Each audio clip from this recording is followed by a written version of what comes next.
12 notes and the octave repeats. My name is Matthew Kroll. Hey. No, don't. Hey. Don't just. Hey. Don't. Hey. What? I just want to take another look at you. Jesus.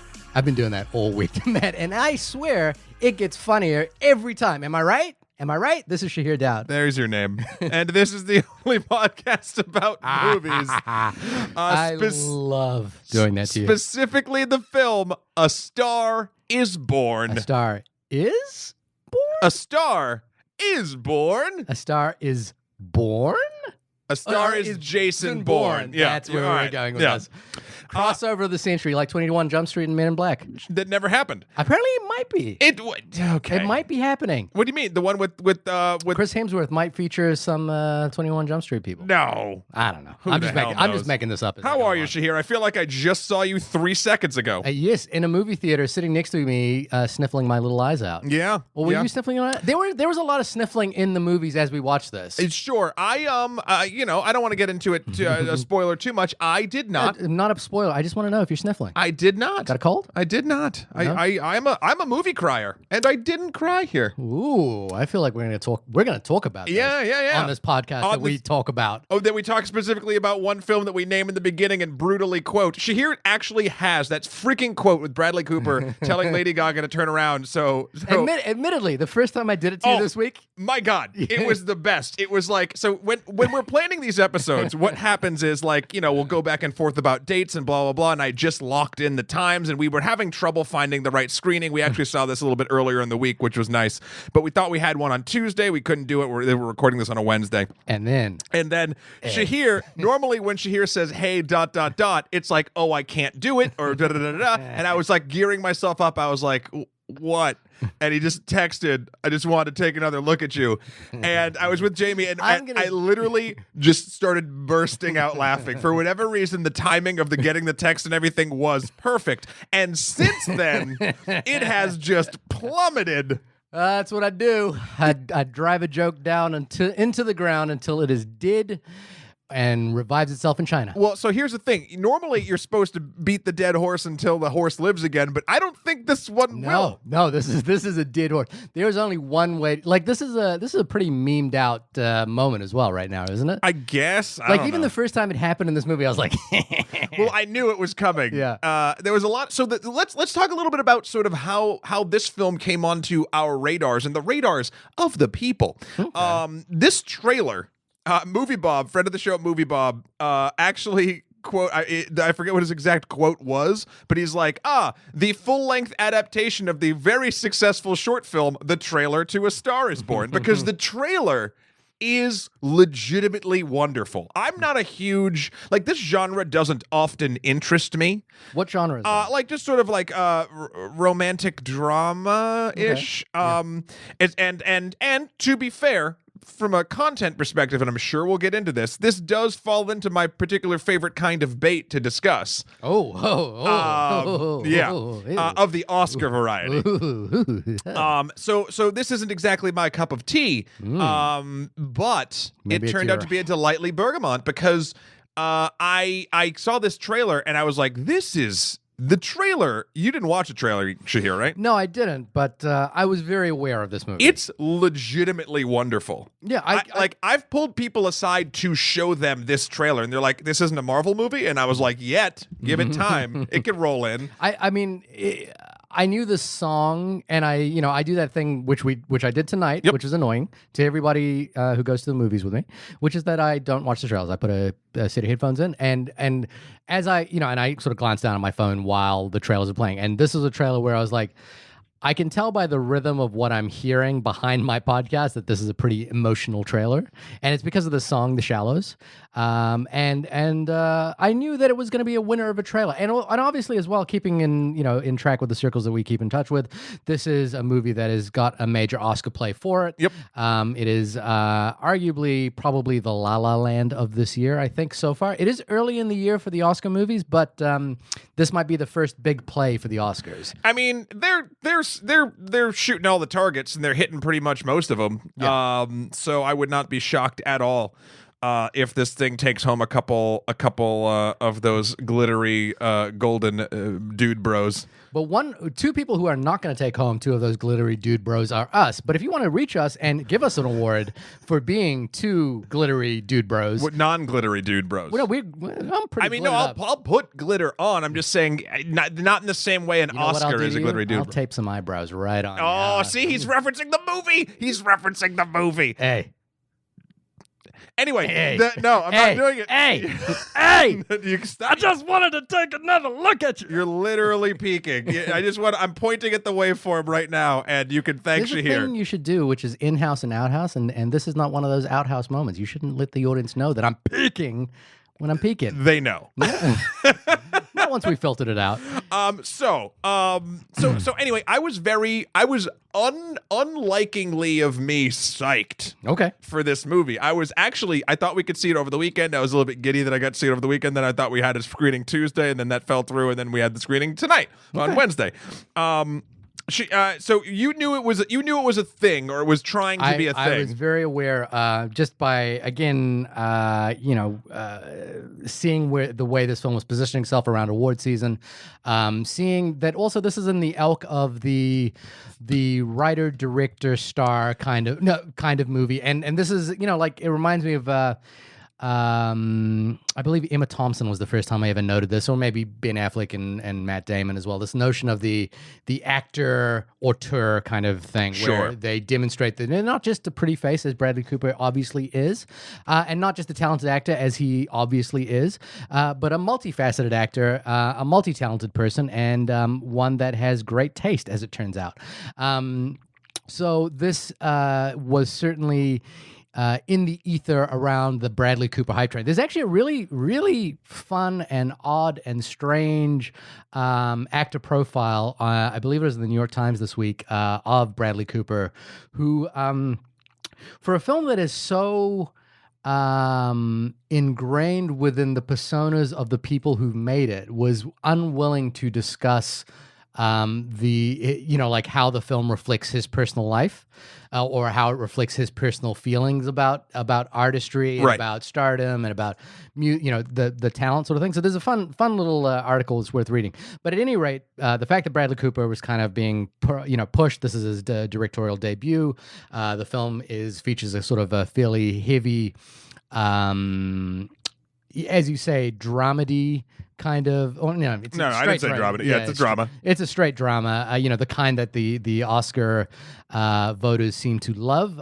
It seemed like it was kind of well positioned that way. Now, the question for us is that discussion warranted? Because we have had films like this on the podcast in the past. And we have had many different takes on this. Well, this one falls into a couple different interesting categories to me. One, like you just sort of were talking about, the sort of auteur, director / actor playing a character in the entertainment industry. And also has demons of a substance variety. Mm-hmm. Bradley Cooper's done a couple projects like this, not directing. In fact, the last time I saw him play like this sort of level of a self-destructive character was in the 2015 film Burnt. Yes, I remember Burnt. I didn't like Burnt. I thought Burnt was stupid, and I didn't think it had much of a point. So coming into this, again, hyped. But I had, for whatever reason, Bradley Cooper's performance in Burnt into my brain, and I was a little bit worried about it. I thought you were going to go with a triple burnt there. I was a little bit burnt. No, I would have been burnt. But luckily, as we'll get into, I did not feel the burn in this particular case. Okay. But the other interesting thing about this, which also kind of adds a little bit of almost like an extra sort of kick of spiciness to the Oscar baitiness of it, is this is a film that's been this is the fourth remake of this film. Third remake? Fourth remake. There was one in 1937 with Janet Gaynor and Frederick March. That was, and then 1954 with Judy Garland and James Mason.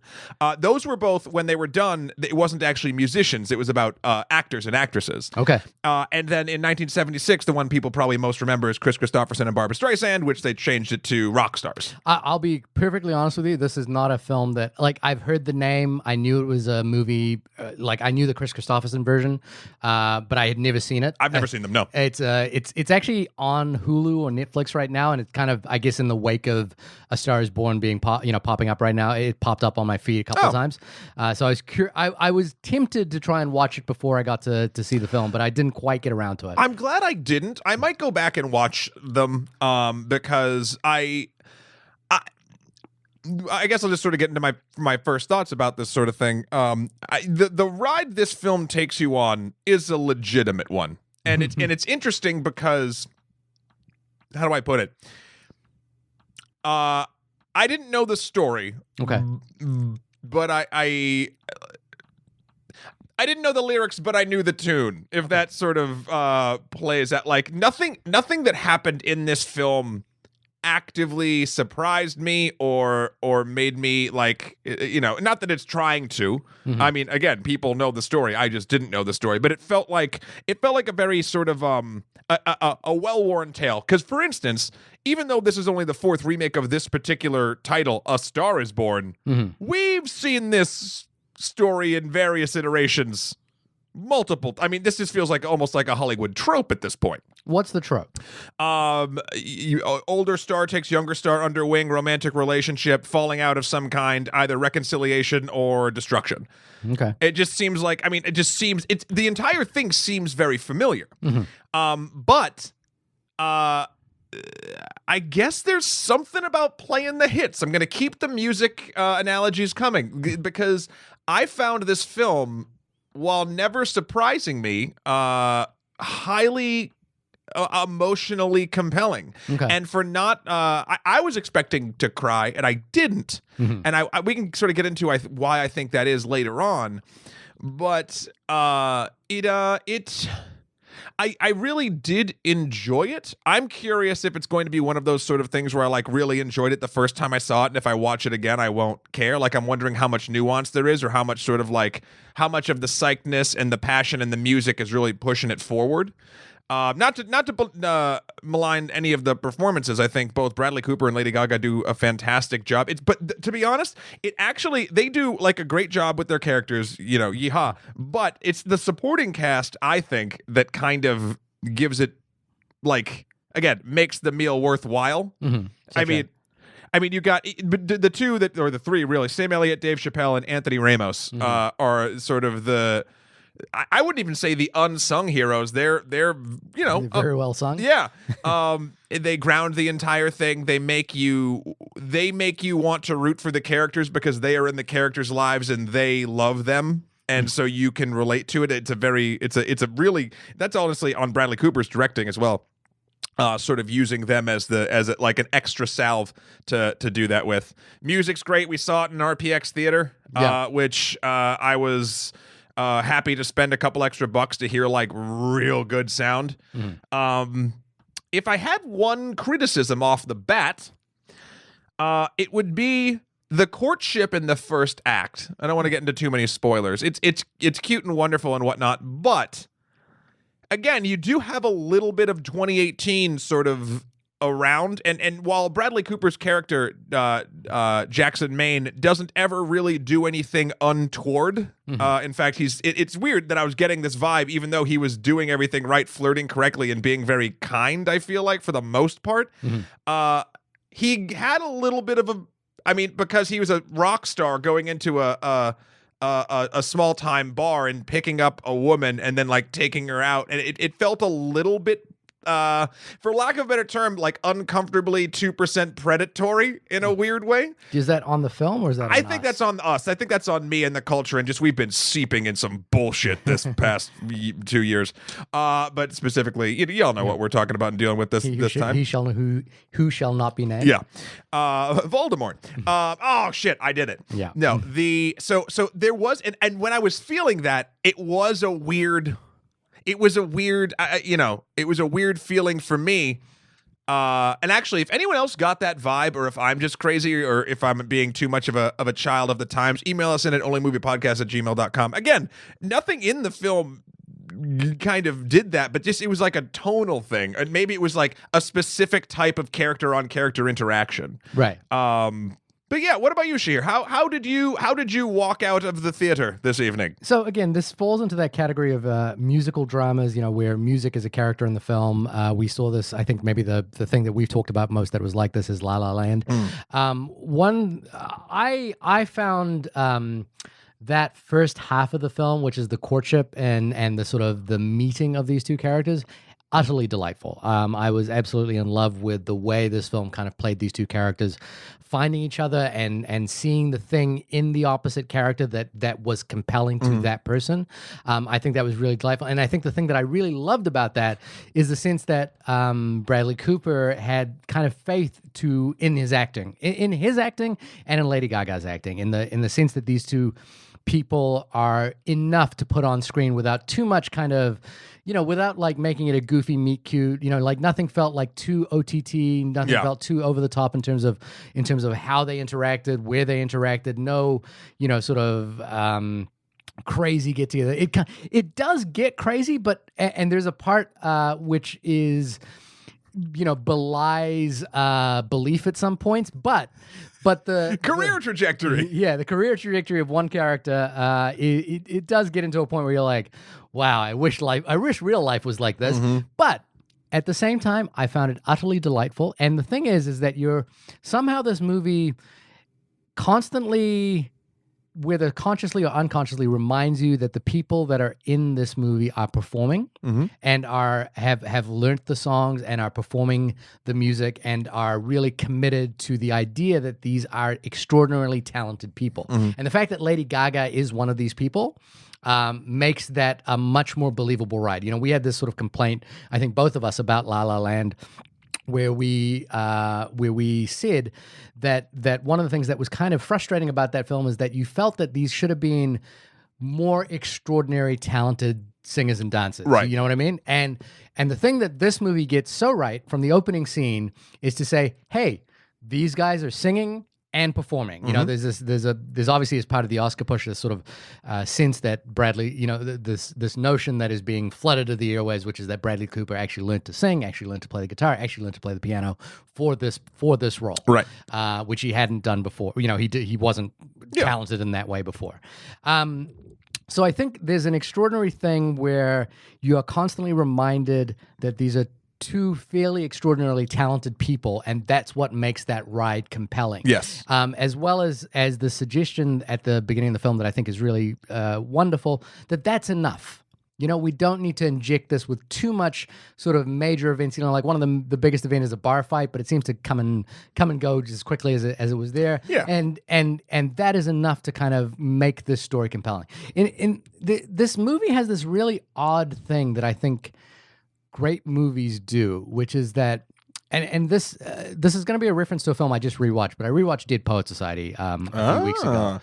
And I was thinking about it because Dead Poet Society itches itself into my brain as epic. It feels like a bigger than life movie. It feels, every scene of it feels like more mythic than real. And then when I watched it again, I was like, oh, this is a really small, intimate movie. But what a film like A Star Is Born does, which I really like in this genre, is that it, even despite the sense of despite some of the larger things that happen, this movie managed to elevate the minutiae of a relationship into the epic. It makes it feel bigger than life. It makes it feel important. And I feel like that is a reflection on this faith, again, that Bradley Cooper has on the material and on the star quality and performative qualities of his lead actress. So I was pretty delighted by that. There was a couple of things when this film began that kind of, I was like you, I think, there's an air of familiarity to certain tenets of this movie. Yeah. And the first one for me is alcoholic artist. That's a fairly well-worn trope. We've seen it a million times before. We understand what it is. Even Walk Hard, the Dewey Cox story, I think is probably the parody of this that's kind of worked the best. Sure. And it's the sense that, he's this brilliant artist, but he's tortured. He's going to get into the back of a car and drink himself to sort of ease his demons. And I found that as soon as it began, I was like, I don't know where this is going. But there's a line in the film that I think echoes why this film works. And I think it echoes why Bradley Cooper's onto something here. And the line in the film is, you've got to have something to say. It doesn't matter what what you are. If you go out there and you tell the truth, you will be okay. And I think that's the echo of the line that makes this film work, because it does wear the line of things that we have seen before. We kind of know the trajectory of this film. Even the ending of this film, which I won't give away here, is something that if it just nudged itself in one direction or the other, to the left or to the right, it would be pretty trite. Yeah. But there's a sincerity to this whole film. There's a sincerity to this to everything that's on screen here that makes all of this land. I know I'm being very vague about it because there is a major plot point that I want to talk about that I don't want to give away. We'll get there. We'll get there. But on the whole, I found their courtship delightful. I found the way that the film expanded beyond the boundaries of that courtship into like what the actual real world ramifications are of this couple quite delightful and interesting and intriguing. I guess towards the end of it, I felt like it does step into some territory that I've kind of seen before, and I wasn't really on board for. I'm trying to be vague as possible. Sure. But I was still sold on this whole thing. I found this a very satisfying time in the movies. I found this a very sincere form of storytelling. And so on the whole, and even if I'm not on board with something, as long as it is sincere and there is conviction to it and it's executed well, I can't be a hater on that. I can't hate something that's done well, even if occasionally I'm not on board for some of the things the film does. You've hated some not you. Okay. Give me an example. I mean, I hate it because I always go back to it, and I'm not saying it is a great film, but I think it's a competently done film. I'd say Jurassic World. Yeah, I don't like Jurassic World. I know you don't like Jurassic World. I don't think it's. You don't think it's a film. No, I don't think it's executed very well at all. Oh, I think it's executed really well enough. poorly. I think it basically. I know we've talked about this before, Yeah. but it can't even stand in the shadow of the original Jurassic Park. I think that's one of its problems. But as a thing that it was made to be, it was as honest as a cash grabby reboot of a series can be. I think that's what it is, and trying not to be that. Well, I don't think it ever tried not to be that. I think that's where I find the honesty. Right. Okay. Okay. Again, you're bringing up stuff that's a whole another conversation. I know, and I'm terribly sorry. Yeah. No, I get that, and you I feel like I too am in the camp of sincerity, honesty with not only. Well, I guess it's the same thing. I was going to try to separate it. Honesty with your audience. Yeah. It's the message that Bradley Cooper's character says in the thing, and it's a message that I feel like rings true in any form of media. Right. Music, film, television, video games, etc. That's the stuff that sticks with you. Yeah. Speaking of sticking with you, IMDb's description of it is just going to rock your world. It's going to be up for the annals of history, because there's the 4 of them. But I'm only going to annals of history. Yeah. The annals? Whatever. Annals? Yeah, annals of history. The annals of history. Yeah, why not? A musician helps a young singer and actress find fame even as age and alcoholism sends his own career into a downward spiral. So let's talk about... I think we should do a thing here, which is we should say, if you haven't seen this movie at this point, we are going to get into spoilers. You just want to jump in? Yeah, well, it's impossible to discuss everything we want to discuss with this film at this point, right? Okay. Like we can't do that. This is the earliest we've jumped into spoilers in a while. I mean, is there anything we can discuss without doing spoilers? Well, I have one other thing. Okay. Who knew Andrew Dice Clay could act like this? Woody Allen knew that. He's been in Woody Allen. Has he? Yeah, I think he's in Blue Valentine, and he gives a terrific performance. Oh, wow. I literally had no idea. I went full Owen Wilson right there, and I did not know. Yeah. And he plays Allie's father quite brilliantly. Yeah. And I have one other thing I can talk about that I think is not spoilery. Okay. And I guess it's another gripe I have with it, now that I'm sort of thinking about it from a structural perspective. The pacing of the first act really does work. Yeah. And then I feel like after they sort of montage a little bit of like the success story of it, the scene, the shot to shot editing works for me. Yeah. the scene to scene editing or the length of specific actual scenes or like points in time, or like the second act felt like it was kind of unbalanced. Now, granted, it could be because they're trying to sort of keep you in the whirlwind of what fame can be, and you don't quite always know how much time you'll have in a place or who you'll be with. Like there was a little bit of like, everything felt a little bit like, you know, we were there a little too long for a scene or a little too quick for a scene. Can you give me a specific example? Because we're in spoilers now. Sure. The transitional point, and again, because it was so much back and forth, because Jackson, Bradley Cooper's character, falls off the wagon quite a bit. Yeah. But he's off the wagon at the beginning of the movie. He's off the wagon at the beginning, and then he's on, and then he's off, and then he's on, and then he's off. Is he ever on the wagon up until the finale? Yes. He does not go to rehab every time, but he's, for instance, right after when he first gets Allie up on stage with him, he for the remainder of what I assume to be, and again, this is why I didn't quite know, and it felt a little off. I would say the next, I don't know, 2 or 3 months left on whatever tour he was on that Allie came with. It was very clear he wasn't drinking. And then as soon as, for instance, the agent got a hold of Allie, like really a hold, and like started her career moving, he started drinking again. Yeah, and that made complete sense to me. No. I'm not saying it doesn't make sense. I said the pacing of various things. Like, for instance, I think it might be the second or the third time he falls off the wagon is when he wakes up, when instantly he's like, he was supposed to go to Allie's first show but then didn't, and the way that was cut together was pretty quick, with him just ending up in the bushes. Like, you saw him at a corporate event but then nothing, you didn't quite know what that was, and the intercut between that to the point of where they were at the bushes, like, again, it was never enough to be like, I'm confused at what's going on, but it was 2 or 3 moments like that in the film where I noticed the editing. The rest of the time I didn't, because I think it was very, very solid. Okay. And I think the montages were cut together very well as well. It's just like the moments where they were skipping a little bit of time in specific moments, such as the corporate gig I was just describing, and her first performance,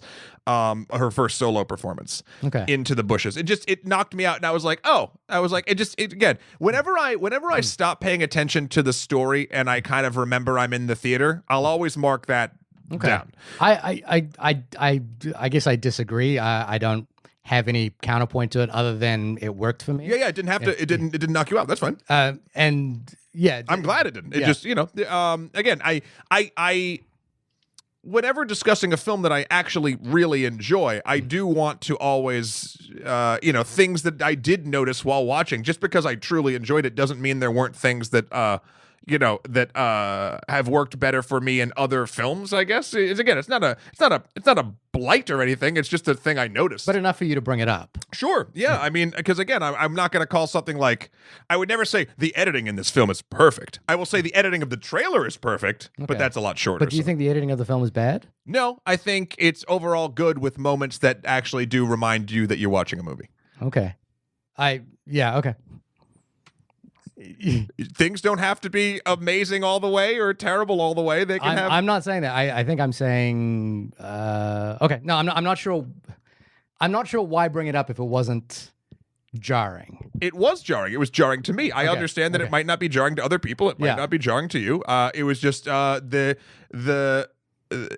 I'm always a fan of discussing the different types of edit pacing when it comes between. I mean, we've talked about it with Drive. We talked about it with a bunch of shit. Yeah.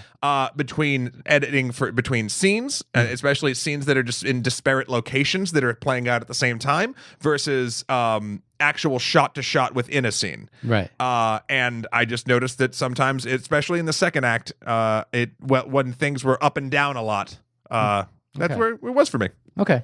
But we can talk about spoilers now. I'm sorry. I was trying to pad us out with another thing I noticed. I'm sorry it doesn't interest you, Shahir. No, it's not that it doesn't interest me. I haven't seen I haven't seen a compelling reason to dive into that at this point. And I guess that's my response to that. Like, there's not. I guess what I'm saying is the editing. I didn't notice. To me, the editing was very solid, and there was nothing in it that jarred me. And if it was to you, it was the time jumps. Is that right? It was the way it handled. A lot of times, I feel like it was. Were you confused by? No, never. Okay. No. It was effective in telling me the story. but the pace at which the story was told to me in specific moments like that's the one that's sort of jumping out to me right now. But I do feel like I had that feeling at least another time, and I'll try to remember as we talk about it. I think the other time would be when he's in rehab and he wakes and he jumps out of the pool or something like that. Maybe, right? Maybe I don't. As we get through stuff, I guess I quite liked that moment. The thing I liked about that moment was this idea that he says at the beginning of that entire sort of sequence is that I have to do this sort of corporate gig, sort of soul crushing, but I've come to terms with it. Then we see him at the corporate gig, smash a pill with his boot, snort up what happens to be a pill. The gag is he walks out, and it's a pharmacological conference or something. Pharmaceutical. Yeah. And then we don't. I mean, to me, I don't really need to see him fail at that. I just like the idea that he wakes up in this person's house. It was really between the moment of her, beginning of her performance, or sort of the end. And to be honest, I don't even remember it was the beginning or the end of her performance, and him just in a bush. Yeah. With a character. I guess I kind of like that idea that he just winds up in places. At the beginning of the film, he wound up in a bar. In a drag bar. Well, he was driven there by a person that was right, but he probably would have gone into this bush somehow. Did we need to see the whole story of that? I guess is what I'm saying. I'm not saying that. I'm saying the smashing together of let's say 3 locations. Yeah, reminded me of a slightly not quite paced out smashing together of 3 scenes, and I was like, oh, weird editing choice there. Okay, and I moved on. Okay. Yeah. Okay. Go spoil stuff now. I don't know what you made it weird. Okay. All right. No, cool. The thing that I think the topic that I think I want to get into here is this notion of of suicide. Obviously, Bradley Cooper's played. He actually played a character called Jack Bourdain, I believe. Jack Bourdain in a show called Kitchen Confidential. And obviously Anthony Bourdain recently committed suicide. And there was echo to me, and I guess I've just had this interesting experience, which is that I've been watching a lot of what's Anthony Bourdain's show? It's No Reservations. No. Yeah. Was that what it was called on CNN?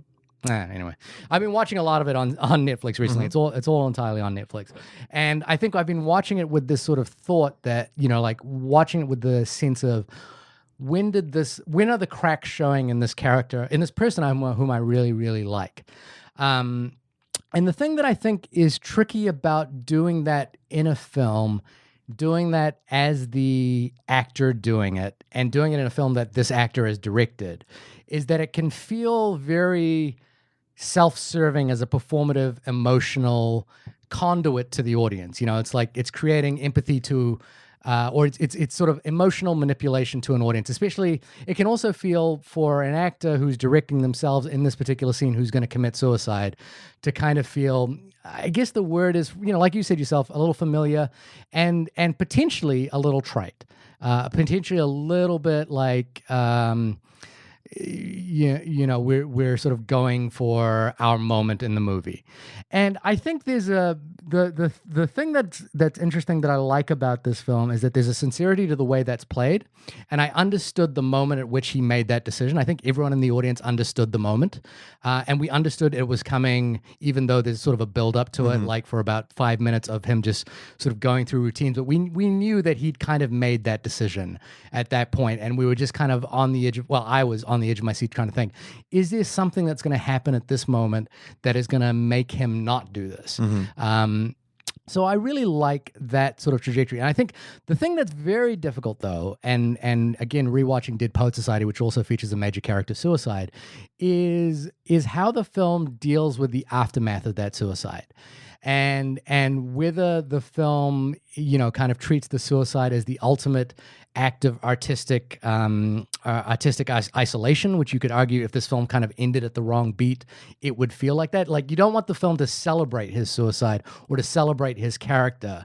You want it to celebrate the people who move on from that moment. And I think there's what this film does is a very tricky, does a very fine balancing act of making sure that we don't really kind of see that moment as self-serving for the movie. And I think that's what's successful about it. Now, again, it's well-worn, familiar kind of ground, but done with sincerity that I really like.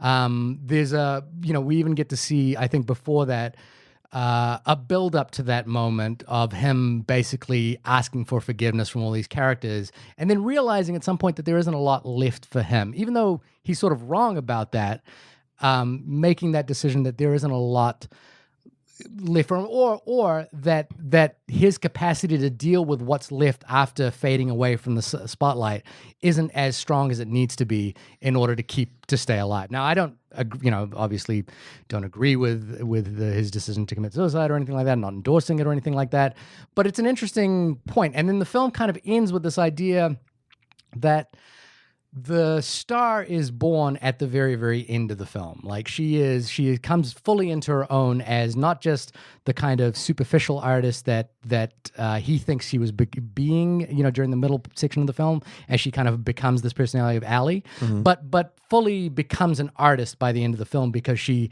not only has the stage presence and charisma that she kind of was trying to find at the beginning of the movie and trying to find her voice, but she also has something to say by the end of the film. And that's what I think kind of works about the suicide in this movie. I don't know. What do you think about that?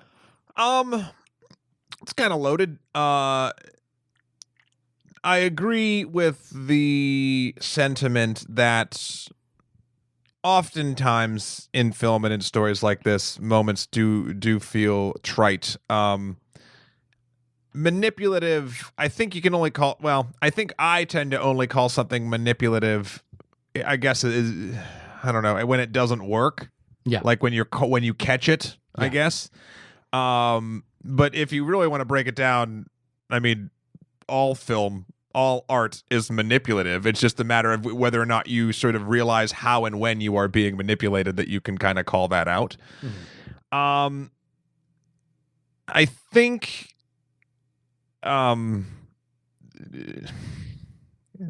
knowing a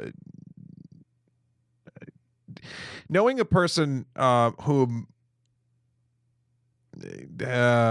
has I won't go into detail, but who has taken their own life, and again, every story obviously is entirely different, but the way that the build-up and the way that Bradley Cooper sort of plays those last moments, while yes, if you take it out of context and you're like, this is a director, he's also playing a rock star who's had a troubled past and yada, yada, yada. If you look at it from the production standpoint, I could see the eye roll making sense. I think he did an absolute phenomenal job that transcends the skepticism that I would have had just coming at it from a production background. And I think the film honestly, really resonates with that moment, and it's the sort of perfect, terrible cacophony of what's going on, and the rest is sort of the one might even say the second beginning of Allie's career. Yeah. If I wanted to, and again, while I think Bradley Cooper's performance is amazing in that regard, I will say that for whatever reason, the guy who plays Allie's agent, he was fine. He was never bad, but Rafi Gavron. I'm reading off IMDb. Yeah, the one moment of non-believability in this film for me was, and maybe upon a second viewing I might take this back, but initially watching it I was like, this speech from this guy is going to be the thing that starts you down this path. Like, I know the path was already started. Yeah. But something about the way that was delivered, and it almost felt like it was delivered, I don't know, like it was so matter of fact. I mean, this isn't from a trusted confidant or someone like he actually believes. He's never believed a thing this guy has ever said, and now I don't think he's had much interaction with him in the movie, right? Well, let me rephrase. He's never believed in anything this guy has professionally done. He thinks he's treating Allie and her career wrong, whether or not he is or not. Yeah. Bradley Cooper's character believes that he is. He's not doing it correctly. So all of a sudden, he's going to start taking what he says as gospel. Now, granted, maybe this is the first thing that's actually true that's coming out of the dude's mouth. If you think that, I could see where a character might do that. There was just something with every interaction, and they were minimal, but he kind of brushed this dude off before. Yeah. And now this is the catalyst guy. Was a little off-putting, but then the second that like you kind of know that the decision is made. I mean, there's a moment where he cooks his dog a steak, and that was probably the part where I came the closest to tearing up. Mm-hmm. So I think, and again, I was glad that I didn't that I hadn't seen the other films, because I again, while this did not shock me in a narrative sense, I didn't know, because the thing could go either way, and it would have been a story I'd seen before. He could have continued on, or he could have ended things.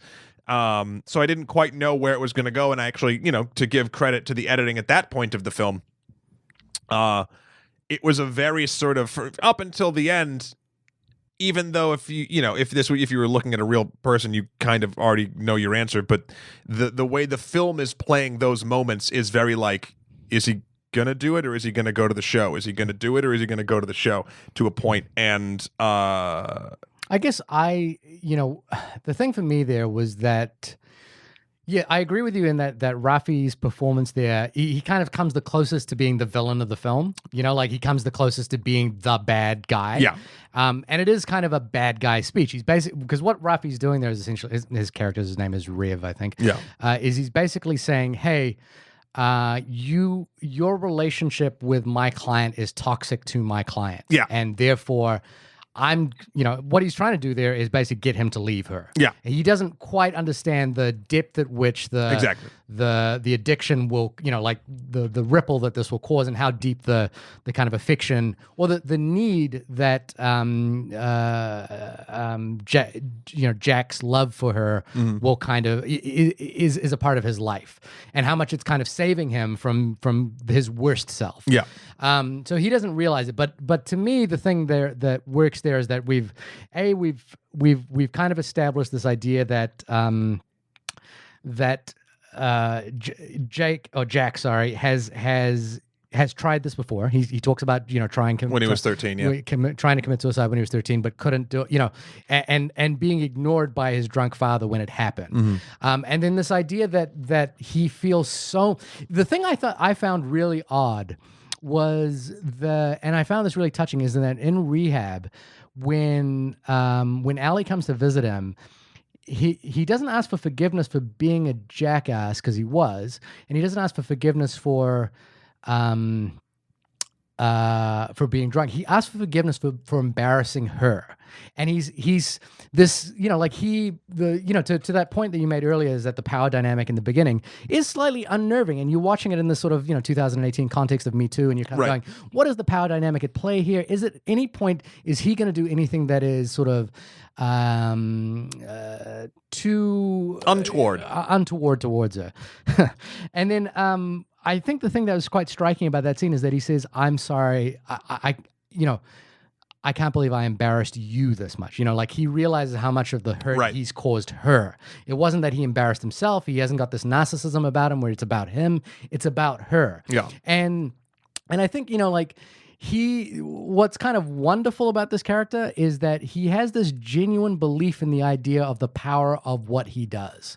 And it extends to, he believes that he can, when he finds Allie, that he can extend that power for her, not to her. He's not bestowing her with his power. He just sees that she has that same ability, and he wants to guide her to be the right kind of artist. And I think, the thing you're talking about is that he sees that she's going to be a pop star, like she's going to, I think the song he mentions is, shaking that ass or something like that. Ass in those jeans or something. Ass in those jeans, yeah, whatever it is. And he's like, I think I failed you, because I don't think you should be this person. I think you are capable of so much more. And what's sort of wonderful about the film is the through line through the film is sticking true to that artistic form. And his death isn't a reflection on his like true artistic nature and his sorrow and everything. It's a reflection on her finding that place in herself because of him. And I think that's why it's a very delicate line. It's a very fine line. And here's just this is going to jump outside the movie for a second, but here's what I think is going to happen to this movie. While I think this is going to get the early Oscar buzz, it's going to get a big push over time. I feel like this is a movie that's going to get a lot of think pieces written about it in reference to this suicide and the sort of, I think the cynics among us, critics will kind of take a cynical tone at this film over time, especially between now and February, when the Oscars plays out. I think this film will eventually generate some negative buzz in the same way that La La Land did over time. You know, La La Land was the hot favorite coming in, and then over time people kind of cooled to it and got very cynical about this sort of white jazz savior thing. And I think this film, I just feel like, and this is speculation at this point, we'll see how it plays out. I could be entirely wrong about this. That slightly cynical tone will come through eventually between now and the Oscar period, which will either hurt it, and this will be the last of it, or it'll just power through that. I think it'll come. I think it'll power through it. Really? Because what this film does, and I know we're just sort of comparing it to La La Land. La La Land is a true musical. This is a film created around music. Yeah. And La La Land, Star is Born. Yeah. One thing you could never say about it, I think we've kind of touched on it, but I'm just going to sort of reformat it in a sentence. You could never say it's not. You can never say it's being disingenuous. No, it's completely authentic. Yes. Yeah. La La Land is not. Now, granted, not all musicals have to be. Right. A musical is obviously a much more lifted up or excitable version of reality when emotions spill over that songs begin. Yeah, it's heightened. It's hyper realism or whatever you want to call it. Yeah. But even under that, for La La Land, there is a bit of disingenuousness based around the topic matter at hand and how it is handled in the specific narrative, where Star is Born doesn't have that particular fault. Yeah. And so while I 100% agree with you that there will be a million think pieces, because of course it's a film about suicide. We're in an era where suicide is on the mind. Yeah. And you could even take it from of a perspective. I bet you there'll be some think pieces about like, and I don't even know, where I would stand on this in a general sense, but like he keeps saying that he knows how her career would be best, or how not even her career, but how she would be best. And then it's like, well, who's to say that he knows what she knows, like what she wants, what is best for her. Mm-hmm. I think that's an interesting topic to discuss in depth here. Because the entire thing, and apparently, and this is just what I've read in my very brief sort of research before we started discussing this, but after we saw the movie, was in a lot of the other versions of this, it was a very sort of like back and forth, like very 50-50 agency of the story was sort of on the both of them. Mm-hmm. And this one is distinctively, as far as background, basically, I would say it's more like 70-30 Bradley Cooper, Lady Gaga. How do you so, for instance, we literally know a ton about his growing up. He had an alcoholic father. He tried to kill himself when he was 13. He has a brother who basically raised him after his father died. We know his mother died in childbirth. His brother's from another mother. They had a ranch. The ranch was sold. Like, we learn a ton of backstory. Mm-hmm. What do we know about Allie? She has a father who embarrasses her in front of her friends. She lives in Jersey? I think this is all LA. Is it LA? Okay. Yeah, because that drive to Arizona would not be present from Jersey. Touche. Yeah. It just felt very Jersey. Yeah. That might be Andrew Dice Clay doing that for you. But and she worked as a waitress who sang at a club next door.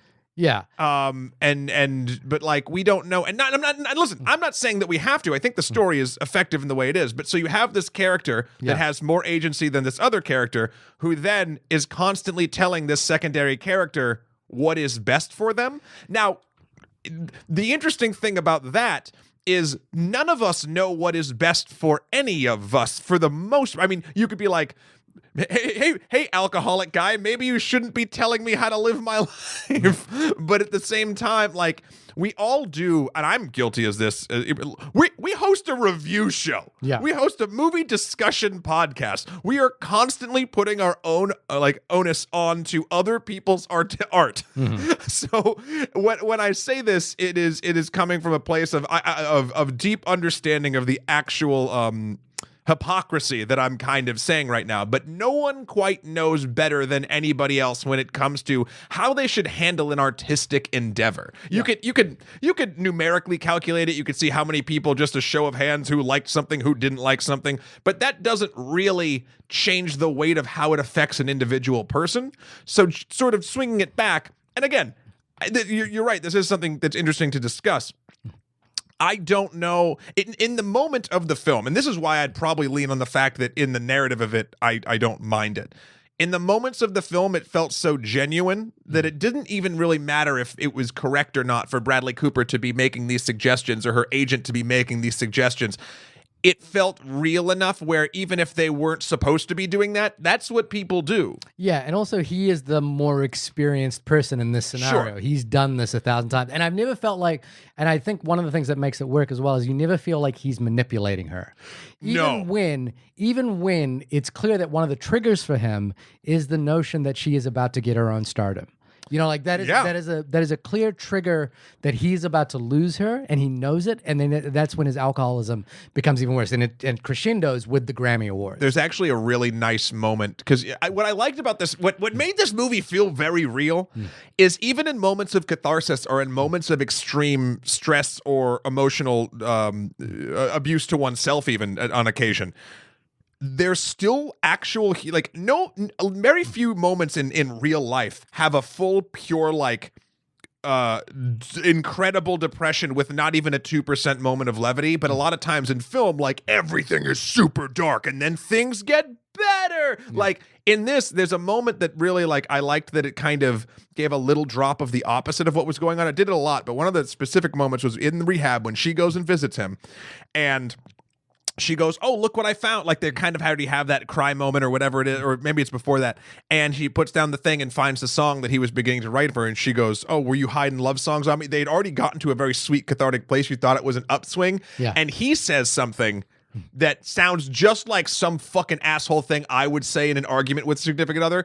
Like, just like getting a weird small dig in when I had no right to get a dig in. And he says something where he's like, "Oh yeah, I wasn't hiding it. I just wanted to put it there for when you found yourself." Right. Yeah. And that's literally saying to her in a backhanded way, Yeah.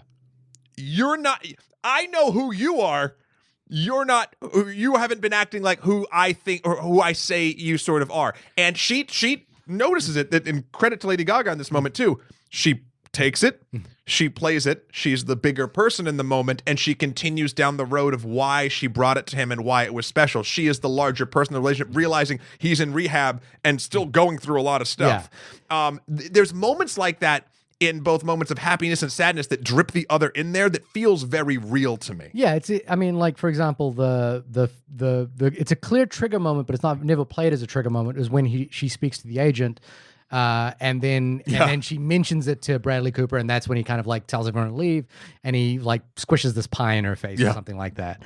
And she says, "You're so jealous," and it's like, it's clearly he is. You know, she recognizes that this is kind of a moment of crisis for her. Yeah, and you know, he even looks at her sideways. As she's telling him, you know, this agent thinks I can do so much and can release this album, yada yada yada. But the film never like makes it an explicit moment. It kind of lets it absorb it between the two characters. And you're right, the character interactions are really wonderful. I think the other thing that makes this feel authentic, and it's a really smart piece of casting, the kind of which that we wished was in La La Land, was that it's Lady Gaga playing this. Lady Gaga, who isn't, like, I'll be straight up, as a musician, I'm not a big fan of. I love Lady I'm really Gaga. not a big, I think she's wonderful in this film, and I think she plays her persona wonderful, but I'm not a fan of her music. Oh, really? Yeah, really not, except for one track. Okay. And that was Born This Way. Okay. I really like Born This Way, and I guess it was probably because she used a sample from Alfred Hitchcock's Vertigo and that, and I was like, ooh, what is she doing?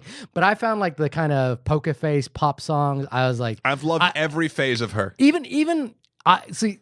I don't like that model of pop. But I can even recognize, like, for example, Taylor Swift, who's, I think, arguably possibly a lesser artist than Lady Gaga, or a lesser... I don't think that's even arguable. A lesser kind of pop culture figure than Lady... But I always think that I get it with Taylor Swift. You know, like, I listen to Taylor Swift's music and I go, okay, even if it's not my thing, I totally get it. Whereas with Lady Gaga, I've just never been there. I've tried to be there many times. My wife loves Lady Gaga. I really have listened to a lot of Lady Gaga, and I'm like, this ain't just not me. Lady Gaga is probably my favorite contemporary pop artist. Really? Yeah. Okay. You know, first album, I listened to Monster, and I listened to like there's one about, I think it might actually be a Monster, where it's about eating hearts and shit, and I was just like, Jesus Christ, like, because something that I think she brings to this character, and the character of Allie in The Thing, is like Allie's pop songs are purposely kind of shitty pop songs. Yeah. Lady Gaga's pop songs, like, say shit, but they're still to a good hook and a beat and things like that. Well, you don't often get that in that caliber of pop, especially back then. And these days, you know, she's done so much other stuff. Like, what did she do? Like, Christmas album with Barry Manilow and some shit. Yeah, she did a Muppet special. She is a Muppet special. Look, I love everything that she chooses to do. So I've every sort of iteration of Gaga musically, I have been on board for. But my point there is that I think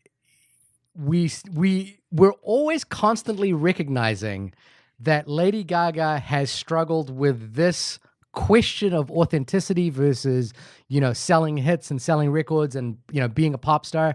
We recognize that this is something that she has probably dealt with. So in a way, you know, like that old adage, you know, casting 90% of directing a movie is casting the movie well. The casting of Lady Gaga in this movie does so much work for you in that question that you're asking of, like, you know, like being authentic to oneself versus being a pop star and being sort of a hollow pop star. And, you know, and I think the cynicism in this film that will find its way to the surface is this idea that, like, who the fuck is Jackson to say this to her when she is finding her identity? Like, Jackson probably is a guy who's written tracks that are just there. You know, he even sells his souls at pharmacy conferences. Yeah.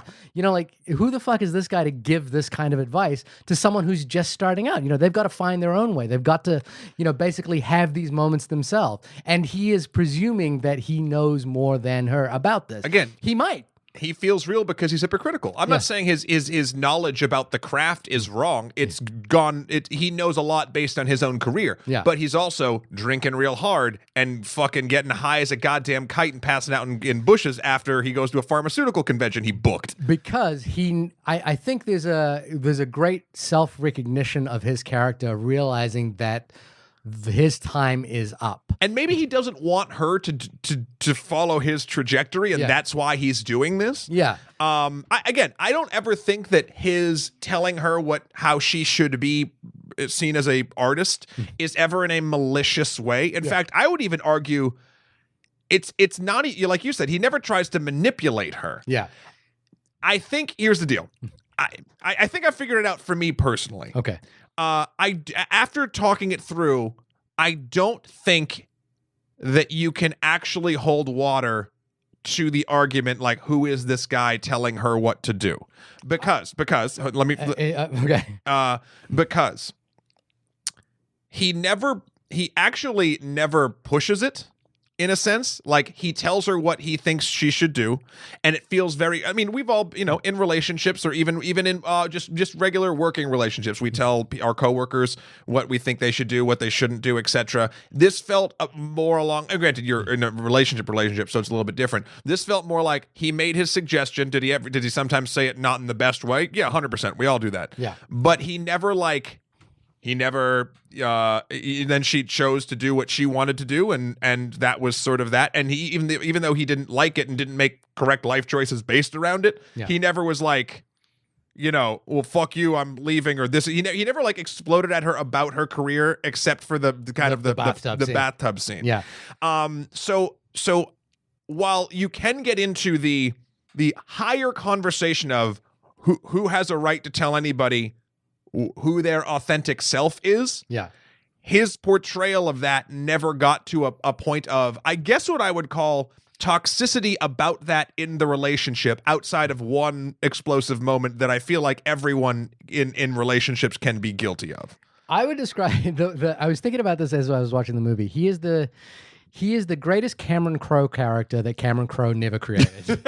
And this is probably the best Cameron Crowe movie that Cameron Crowe has never Cameron Crowe'd, but he didn't. And Bradley Cooper has been in a Cameron Crowe movie, sort of laughably, the movie Aloha. But this is a sort of, and what's great about early Cameron Crowe, things like Jerry Maguire, Almost Famous, that those kinds of films before the Vanilla Sky kind of period. Sure. Is the sense of authenticity, the sense of sincerity, the sense that, we're dealing with pop stars, we're dealing with, teenage angst, we're dealing with sort of superficial, arguably superficial things, but we're going to treat them with the utmost sincerity, and they are big. And I think that, to sort of my earlier point, which is that it makes the minutia feel epic. Yeah. And it makes the minutia feel grand and worthy of being seen in CinemaScope and big sound, and kind of feeling that a love story of this caliber can be mythic. And I think that really works. And I think, but I do believe that there will be cynical people. Oh, well, and maybe, again, two guys, sitting in a room talking about this, maybe arguably correctly pointing out the hypocrisy in his character and maybe suggesting that the suicide is self-serving in some way, or the, part of the tortured artist motif that we kind of presume we've seen. I'm not willing to rule that out because I think this is a film that just really delicately dances that line. For me, the film is so authentic, is so well cast that it never does. And like, for example, and as you say in the bit plays, like two very, very famous, well-known comedians who have kind of made those trajectory, that kind of reinvented trajectory themselves, Dave Chappelle and Andrew Dice Clay in this movie, kind of being in this film, talking about moving on from the moments. And that, like I follow Dave Chappelle quite vehemently. I watch all of his comedy specials, and that's something that's actually very authentic to his life. So it makes sense in this movie for him to be that character and to talk about, like he almost sort of says the Ulysses journey, which is like, we were on a journey to one place and you stopped off, you liked where it was so much so that you forgot the original place that you were going. This idea of settling down and getting married and being at one, and that is what causes him to get married.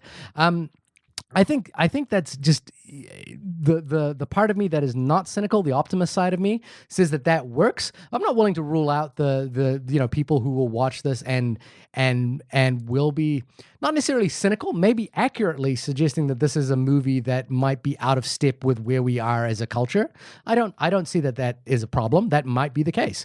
And I think as an awards push, the problem is you're leaving just enough gap for that to happen to lose favor with the Oscars if that's what's going to happen. I mean, there's always going to be a counter push. I think this one's just going to be able to catapult through it as far as like the public perception. And I'm not even talking about Oscar winners, losers, whatever. I'm just talking about the public perception of this film. I think will stand much better the test of time than say a La La Land. Remember, La La Land really came out of the gate swinging. And was really, and then it was just enough time passed where people became cynical. And now who's talking about La La Land? We are. Yeah, we're talking about La La But we're Land. talking about that it's lesser than than another thing. No, so I really, really enjoyed that aspect of it. I think this is a very sincere, well-made, well-executed film about this idea, and I think it stays true to the singular notion, but interrogates it in a sort of interesting way about having something to say. Because Jackson, spills from the, like basically shouts it from the rooftops in the way that Jackson does throughout the entire film, that you have to have something to say. If you don't have something to say, you'll die out here. And I think, the film kind of really interrogates that idea, because Jackson is an alcoholic. He is failing. He realizes that he has almost nothing to say by the end of the film. You know, like his music isn't fulfilling him in the way he was, and she was, but now he's going to lose her, and that is a trigger for him. That is a moment where he's going to realize, where he realizes, and I, you know, that this he has nothing left to offer her, and unfortunately, the thing that I think, if this wasn't a movie, if this wasn't a story about the rise and fall of an artist and the creation of a star, you know, the thing would be is that he has to find some other outlet for that creative voice, and he has to find some way to also take a backseat to Allie. And I think that will be the cynical part. That will be in future the part that I think is validly cynical about this film, which is that his character in the real world, again, not in the movie, but in the real world, needs to learn to take a backseat to her. And that's what he is seemingly incapable of doing, but it's more complicated. In my mind, it's more complicated, but again, you know, I think straight male kind of guy watching this film, I maybe have a different viewpoint. I think it is a little more complicated than that, just because and I'm not saying that this story would have to be. I think the way that it is played makes it more complicated than that. He obviously didn't make the correct choice, and the best sort of from an outside omniscient person looking in on this story. Yes, you're 100% right. The best thing for everyone involved would for him to take a back seat, back her up, and be with her supportively throughout the entire thing. Yeah. But and again, as I don't want to get too much into the weeds of it, but like, in the mind of someone who is in that particular spot, it's not correct, but they think they're doing there's some part of them that says they're doing the best thing for the person they care about, even though that is 100% not true. Yeah. So I don't think his death in this film never came off to me as, I'm not as famous anymore, so I need to kill myself. Like, it never came off to me as that. It came off to me as he was like, I will do nothing at this point but drag this person I love down, which I think is intrinsically wrong, but he believed it. So it's going to be an interesting. I think it'll be an interesting because you know, like, it's been a year of significant celebrity death, and there's a lot of reporting around the idea of like how talking about suicide changes the rates of suicide, and whether this film works, you know, like, because suicide is such a major factor in this film. That's kind of why I said we should jump into the spoilers of it, because suicide's obviously such a big part of this film. I do want to say this, and this is just because of the reporting on suicide as well. If you have those kinds of thoughts, or if this conversation has in any way been triggering for that, and we should probably put a disclaimer about that at the beginning of the episode. Please, you know, like, don't take our words as any endorsement of the thought or anything like that. We are just discussing the movie in itself, and you know, if you do have those kinds of thoughts, please talk to somebody about it. And actually, we should probably, just in case, maybe put a link in our description as well for places people can get help with that. That's a tricky one. Yeah, because if we put a link in it, we're kind of giving a spoiler away to the film. You know what I mean? You know what? I think because this movie's been made 4 times and that we're dealing with human life, I'm okay with it. Right. Okay. Interesting conversation. And also, for instance, there can be triggering moments when even having moments where a character is almost doing this, that it's not it. I think we're okay. Okay. All right. Well, anyway, at any rate, so I think whether this film plays positively or negatively into the conversation around the depiction of suicide, the way in which suicide represents an emotional state and is accurate or not, I think will be interesting to see how it plays out. Ages. Yeah, in the coming months. Yeah. You know, we've had this conversation around the Oscars as well, whether, you know, the Oscars kind of solidifies or appropriates a film. But regardless of all of that, I think it's a wonderfully cast. It's a very smartly cast film. It's a very well made film. That despite any cynicism you or I might have about it, is so sincere and so authentic that regardless, it feels true. Yeah. And I would say, I don't have any cynicism towards it. Right. I think it transcends that even notion. It transcended it for me. I imagine it will transcend it for a lot of different people. And I think, you know, it's at the end of the day, this movie wasn't something that nothing unexpected sort of came from it, other than the aspects of just a classic film tale told with an impeccable craft that made it absolutely not cynical, which is an amazing transcendence of a type of story like this. Yeah. So if I want to end my thought at least on a reviewer zing, this is the kind of Oscar bait that gets me hooked. Ding. Again, yeah, you've opened up a new conversation right at the second there about Oscar bait. But, we'll talk about it later. We have so much time to talk about it, Shahir.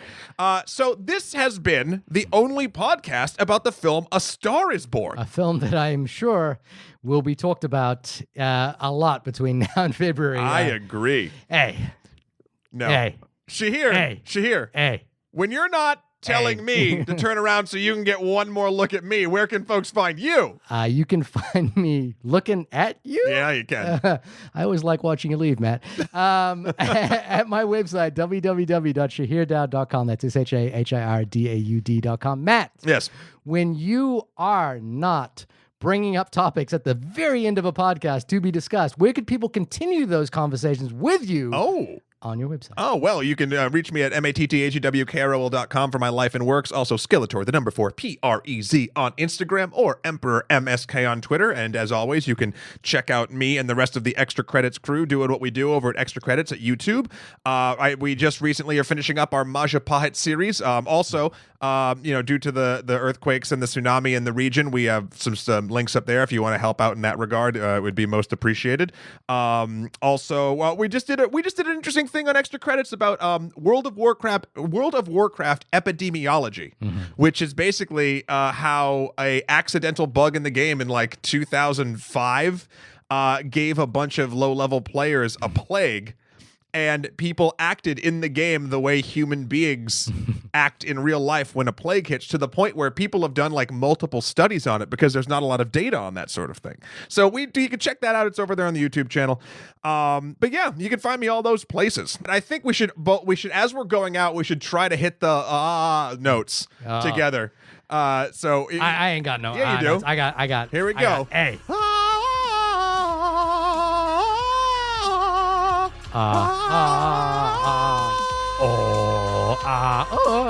We'll see you next time in the deep end. Bye.